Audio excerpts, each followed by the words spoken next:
اعوذ باللہ السمیع العلیم من الشیطان الرجیم بسم اللہ الرحمن الرحیم رب اشرح لی صدری ویسر لی امری واحلل عقدۃ من لسانی ویفقہوا قولی رب یسر ولا تؤثر وتمم بالخیر وبک نستعین رب زدنی علما۔ السلام علیکم ورحمۃ اللہ وبرکاتہ۔ الحمدللہ ہم سورہ آل عمران کا ترجمہ و تفسیر کر رہے ہیں۔ 20 آیات کا ترجمہ و تفسیر الحمدللہ ہم کر چکے ہیں۔ آج کا سبق آیت نمبر 21 سے دیکھیے۔ اعوذ باللہ من الشیطان الرجیم ان الذین یکفرون بآیات اللہ ان بے شک الذین وہ لوگ جو یکفرون انکار کرتے ہیں، کفر کرتے ہیں، بآیات اللہ بے سے آیت کی جمع آیتوں کا، اللہ کی، ویقتلون اور یقتلون وہ قتل کرتے ہیں، النبیین نبیوں کو، نبی کی جمع نبیین، بغیر حق بے سے غیر حق بغیر حق کے، ناحق، ویقتلون اور یقتلون وہ قتل کرتے ہیں، الذین وہ لوگ جو یأمرون حکم کرتے ہیں، امر کرتے ہیں، بالقسط انصاف کا، من الناس من سے، الناس لوگوں سے، فبشرہم پس بشر خوشخبری سنا دو ہم ان کو خوشخبری سنا دو، بعذاب علیم بے سے عذاب علیم دردناک عذاب سے، دردناک عذاب کی۔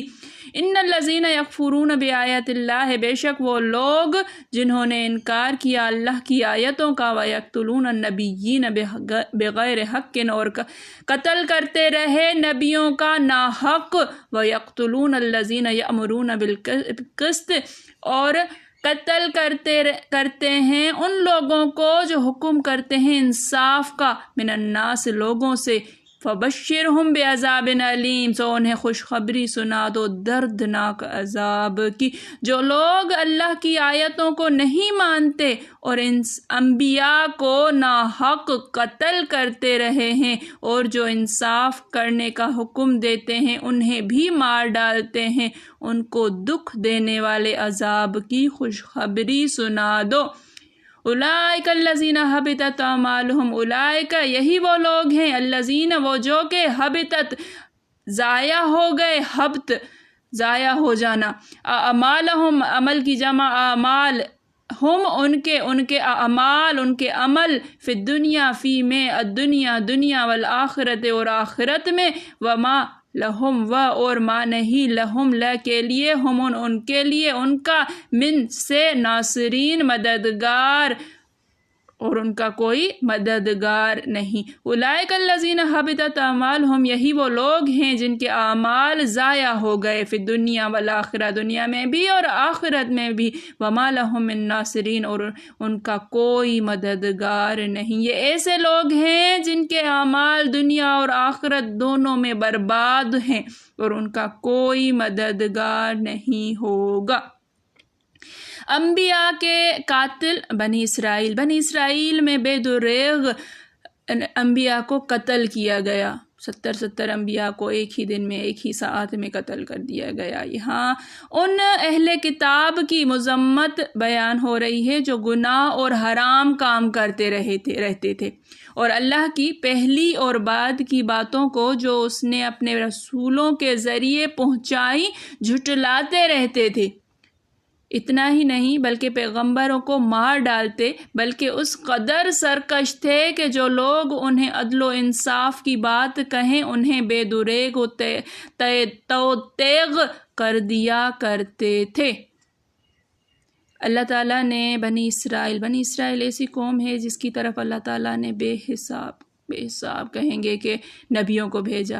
ان کی ہدایت کے لیے اللہ تعالیٰ نے مسلسل نبی بھیجے، صرف نبی ہی نہیں بلکہ ایسے نیک لوگ جو ان کو ہدایت کی طرف بلاتے رہے، اور انہوں نے قدر نہیں کی، بالکل بھی قدر نہیں کی، اور ان کو قتل کر دیتے تھے، اور قتل ایسے کر دیتے تھے جیسے کوئی بات ہی نہیں، کوئی روٹین کا کام ہو ان کا۔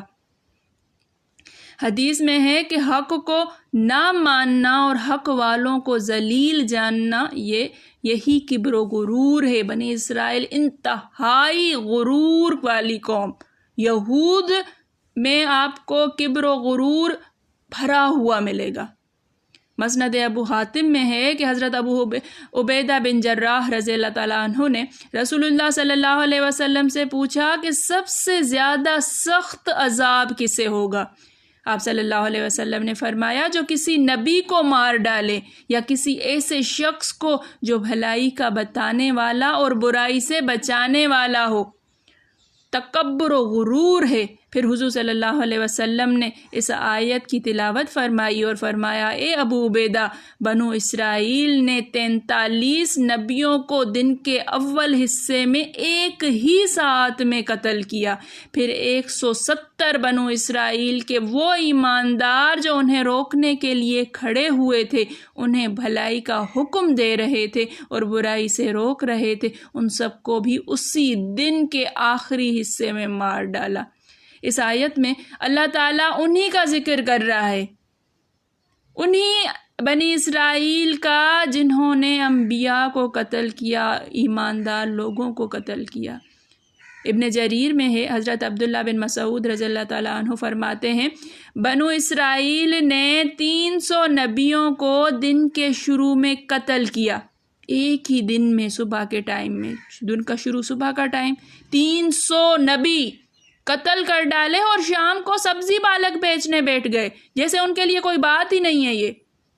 بس ان لوگوں کی اس سرکشی، تکبر اور خود پسندی نے ذلیل کر دیا اور آخرت میں بھی رسوا کن بدترین عذاب ان کے لیے تیار ہیں۔